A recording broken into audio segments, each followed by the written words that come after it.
Is Senator John Curtis already looking for the emergency exit? He hasn't even finished 2 years of his 6-year Senate term, yet the chatter in Utah is deafening, and it's pointing toward a massive, unexpected political pivot.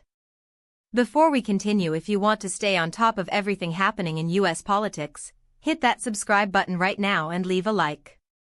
It really helps this channel grow and keeps this independent reporting alive. John Curtis arrived in the U.S. Senate just 16 months ago, stepping into the massive shoes left behind by Mitt Romney. But instead of settling in for the long haul in Washington, his inner circle is actively canvassing donors and political allies back home in Utah to gauge support for a run for governor in 2028. We are talking about private conversations, anonymous briefings, and a growing team of advisors who are asking potential donors to hit the pause button on supporting any other candidates until Curtis makes up his mind. When you look at the track record, this is a dramatic shift.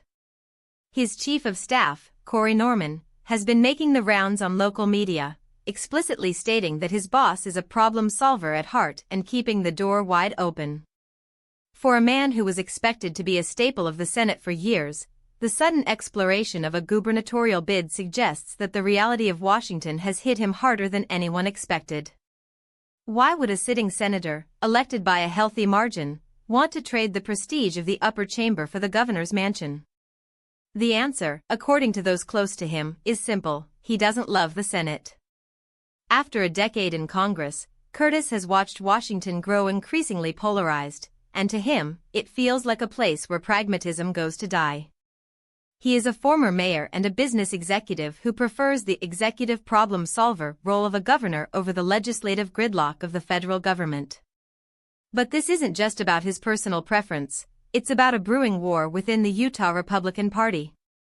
Former Congressman Jason Chaffetz is also eyeing the governor's seat and has been working behind the scenes to clear the field.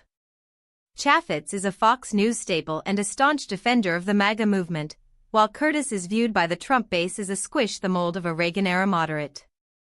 If these two collide, it won't just be a race for governor, it will be a proxy war for the soul of the Republican Party in a post-Trump era. Chaffetz has been aggressive, trying to lock up donors early, but Curtis is no longer ignoring the calls. Friends say his response to the idea of running has shifted from hell no to if there is a path, I'm in. He is even planning a 250-mile solo walk across the state, a journey that will certainly give him plenty of time to meditate on his political future. The timing of this is creating friction.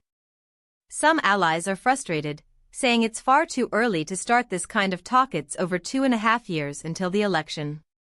But if we've learned anything from his run for the Senate, it's that Curtis is capable of a late-game rally. He didn't start as the front-runner for his current seat, but he finished as the winner. So, what does this mean for the voters? If Curtis jumps, he creates a massive vacancy in the Senate and forces a confrontation that could divide the party in Utah. Is he a pragmatist seeking a better way to serve, or is he a politician who just can't find his footing in the national arena? What do you think about this? Should a senator stay the course and finish the job they were elected to do, or is it better for them to jump to a position where they feel they can be more effective? Drop your opinion in the comments below. I read every single one. The political landscape in Utah is shifting under our feet, and regardless of what he decides, the path to 2028 is going to be anything but quiet. Stay tuned, because this story is just beginning to heat up.